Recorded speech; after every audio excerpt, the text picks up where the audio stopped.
नमस्कार दोस्तों, मैं सुनीता राजा सिंह महाविद्यालय से। आज हम हिंदी प्रतिष्ठा के द्वितीय वर्ष में चतुर्थ पत्र की कहानी लाल पान की बेगम के बारे में परिचय प्राप्त करेंगे। इसके रचयिता हैं फणीश्वर नाथ रेणु।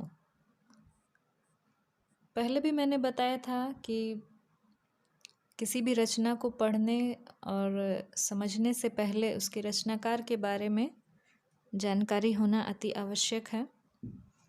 तो पहले हम फणीश्वर नाथ रेणु जी के बारे में जान लें। फणीश्वर नाथ रेणु बिहार के गौरव हैं। बिहार के ही तत्कालीन पूर्णिया जिले के फारबिसगंज के पास औराही हिंगना नामक गांव में 4 मार्च 1921 को उनका जन्म हुआ। अब यह अररिया जिले में है, उस समय पूर्णिया जिले में था। स्थानीय पढ़ाई लिखाई उनकी फारबिसगंज से हुई। उसके पश्चात आगे की पढ़ाई उन्होंने काशी हिंदू विश्वविद्यालय से की। छात्र जीवन से ही ये क्रांतिकारी रहे। 1942 के स्वतंत्रता संग्राम में भी रेणु जी ने भाग लिया। जयप्रकाश नारायण जी की संपूर्ण क्रांति में भी इन्होंने अहम भूमिका निभाई।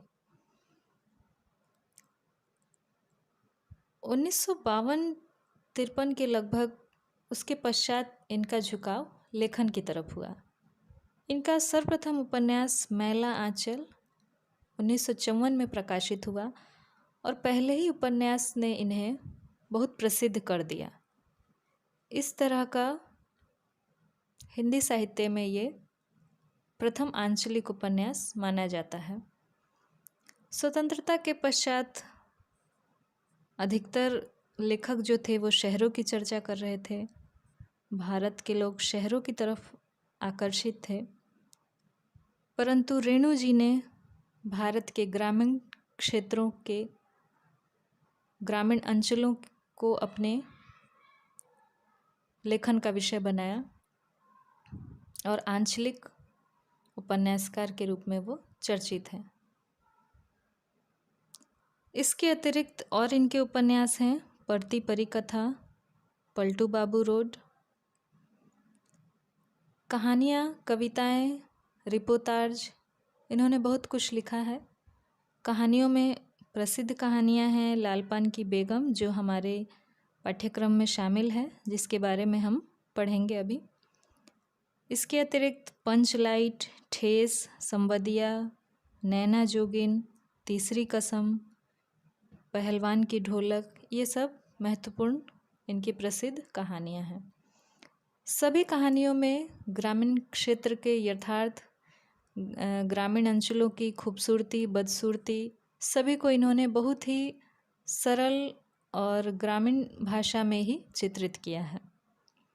तीसरी कसम कहानी पर तो हिंदी फिल्म भी बन चुकी है इसी नाम से। इनकी रचनाओं में हम देखते हैं कि प्रत्येक पात्र के मनोवैज्ञानिक सोच का विवरण होता है। उस पात्र की मनोवैज्ञानिक व्याख्या हमें कहानियों में देखने को मिलती है। उनके क्रियाकलापों से बाल मनोविज्ञान भी मिलता है इनकी कहानियों में। आंचलिकता के स्तर पर इस हद तक इनकी कहानियाँ आंचलिकता पर हैं कि भाषा से लेकर गीत, उस अंचल के खास रीति रिवाज, उस अंचल की लय, ताल, सुंदरता, कुरूपता, जो भी कुछ है वो सारा इनकी कहानियों में जस का तस आ गया है। एक चित्रात्मकता है। जब हम कहानी पढ़ते हैं तो लगता है कि हमारी आंखों के सामने वो दृश्य घटित हो रहे हैं और हम खुद उस गांव में, उस अंचल विशेष, उस ग्रामीण परिवेश में पहुंच जाते हैं, ऐसा हमें महसूस होता है। मैला आंचल के लिए इन्हें पद्मश्री सम्मान मिला। सन 1977 में इस महान साहित्यकार का निधन हो गया। हमारे पाठ्यक्रम में जो कहानी है लाल पान की बेगम, यह कहानी सर्वप्रथम 1957 ईस्वी में कहानी पत्रिका में प्रकाशित हुई और बहुत चर्चित उनकी कहानी है। इस कहानी से आप परिचित अवश्य होंगे क्योंकि बिहार राज्य के 9वीं कक्षा के पाठ्यक्रम में भी इसको शामिल किया गया है। अधिकतर विद्यार्थियों ने ये कहानी अवश्य पढ़ी होगी। इस कहानी के बारे में थोड़ी बात कर लें। यह कहानी एक जो इसकी केंद्रीय पात्र है बिरजू की माँ, उसी के इर्द गिर्द घूमती है और बहुत वो ग्रामीण स्त्री है, अनपढ़ है, ग्रामीण स्त्री है, ज़्यादा उसकी दुनिया का विस्तार नहीं है। जितने क्षेत्र में कोई रहता है, जीता मरता है, उसकी दुनिया का विस्तार उतने ही क्षेत्र में होता है। तो एक गांव की स्त्री है, अनपढ़ है और उसका गांव तक ही उसका सीमित है कि फसल हो, बैल हो, घर में गाड़ी हो, अच्छा घर हो और मनोरंजन के साधन हो, जिसमें कि प्रमुख एक मनोरंजन का साधन है मेला जाना। 1957 की कहानी है। तो उस समय गांव देहातों में अधिकतर मेले लगा करते थे, अभी भी लगते हैं, परंतु उस समय मेलों का आकर्षण एक अलग ही होता था। वो मेले एक क्रय विक्रय का स्थान तो होते ही थे, साथ ही वो एक मनोरंजन का साधन होते थे। और ऐसी महिलाएं जो कभी बाहर नहीं निकल पाती थी पर्दा प्रथा के कारण, ख़ास तौर से उच्च वर्ग में, जो ग्रामीण में क्षेत्रों में उच्च वर्ग थे, वो उनकी महिलाएं बाहर नहीं निकल पाती थी, लेकिन मेले और किसी मंदिर, देवी की पूजा, तीर्थ यात्रा, इस बहाने वो कभी कभी उनको बाहर जाने का मौका मिलता था। लेकिन बिरजू की माँ जो है वो इस वर्ग की बिल्कुल नहीं है। वो निम्न वर्ग की महिला है, जो कि एक महत्वाकांक्षी महिला है। उसका एक जो केंद्रीय इस कहानी की घटना है कि बलरामपुर में एक मेला लगना है जिसमें नाच भी होना है और उसी को देखने के लिए ये बिरजू की माँ जाना चाहती है। बहुत उल्लासित है एकदम कि कब मेले जाएंगे। सब जगह कहते, पूरे गांव में कह रही है कि हाँ हम इस दिन मेला देखने जाएंगे, क्योंकि उनके पास नए बैल हैं और गाड़ी जो है बैलगाड़ी, जिसमें बैलों को जोत कर वो मेले जाने के लिए चाहती है, वो गाड़ी नहीं है।